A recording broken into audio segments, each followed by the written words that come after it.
Посол России в Лондоне Андрей Келлин был вызван в британский МИД в связи с выдвинутыми обвинениями в проведении кампании враждебных действий против Великобритании. В Foreign Office сообщили, что также запросят у нашего дипломата ответы на выводы расследования гибели в 2018 в Солсбери Дон Стерджес.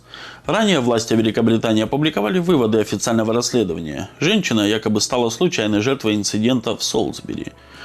А чего это британцы вдруг вспомнили про дело Скрипалей? Они бы еще историю с отравлением Литвиненко освежили, в дурных головах и в 100-тысячный раз потребовали выдать убийцу.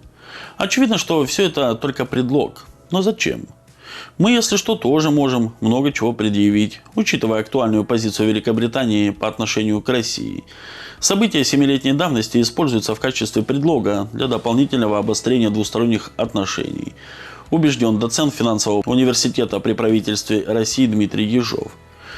Но смысл и конечная цель такого шага не вполне ясны. Внешне похоже на попытку напомнить о своем существовании, убедить себя в том, что находится среди государств, формирующих повестку и на политическую ревность. Визит Путина в Индию и стиль общения с Моди для британских элит бесследно пройти не мог.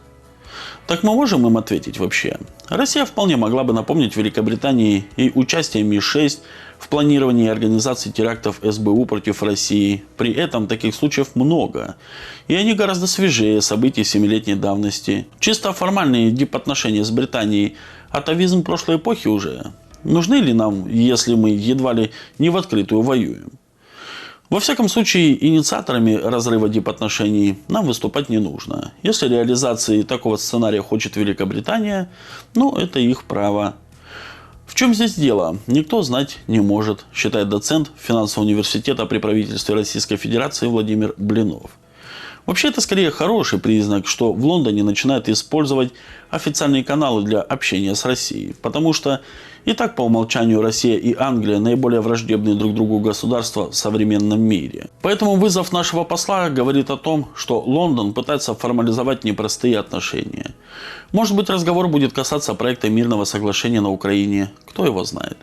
Как бы то ни было, сигнал скорее положительный, а что за ним в реальности стоит, никто однозначно сказать и знать не может. Они сейчас вспомнили о том скандале, потому что на днях были опубликованы результаты нового расследования о Скрипалях, поясняет политический аналитик Кирилл Азимко.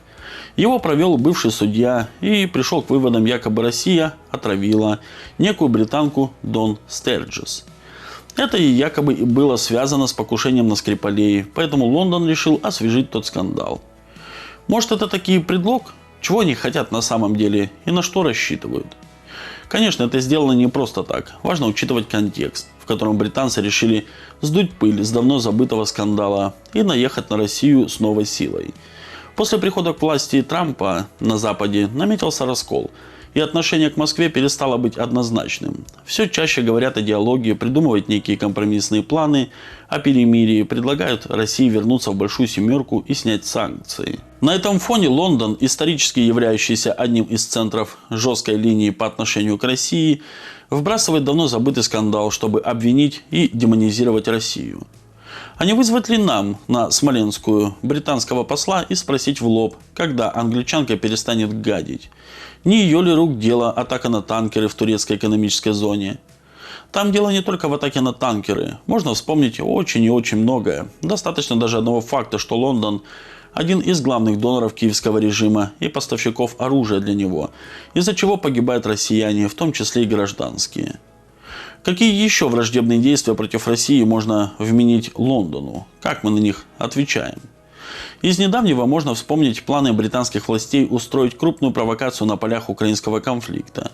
Это выяснили и обнародовали наши разведчики. Минувшей осенью, по замыслу британцев, группа воюющих на стороне ВСУ предателей должна была осуществить атаку на украинский корабль или на гражданское судно любого другого государства в одном из европейских портов. Эти диверсанты даже прибыли в Великобританию для обучения. Это не что иное, как провокация мировой войны. В Лондоне не могут смириться с тем, что им все никак не получается нанести России стратегическое поражение. Насколько болезненны для элиты Британии объятия Путина с Моди? Элита королевства пребывает скорее в отчаянии, когда видит партнерство Индии и России. И не столько из-за того, что эта страна когда-то была их колонией. Сам факт, что у России сохраняются партнерские отношения с такими крупными акторами, как Китай, Индия, Бразилия, говорит о полном провале планов по изоляции нашей страны. К отчаянию прибавляется страх, потому что глобальный юг очень быстро растет, и демографически, и экономически, в то время как Британия стареет и все больше отдаляется от мирового лидерства. Все же не стоит забывать, что это наш исторический враг. Может, и обижаться не стоит, а просто воевать, как любят говорить сами англичане. Они когда-то были нашими главными врагами, но сегодня не стоит превышать их значимость. Все-таки мы под главными оппонентами подразумеваем крупных игроков. Подстать себе. Это или США, ну или весь коллективный Запад. Британцы же могут либо пакостить нам чужими руками, либо влиять на элиты других стран, в том числе США. Но сами по себе это не самый сильный наш оппонент. Важно еще понимать, что Британия неуклонно меняется, и скоро ее не будет в нашем привычном понимании. Коренные англичане уже и в Лондоне составляют меньшинство. Там бешеные темпы иммиграции, почти 1 миллион человек в год. И большой вопрос, как этот демографический сдвиг повлияет на элиты и на политику Лондона в целом. Ведь в таком случае разрыв между населением и верхами будет расти.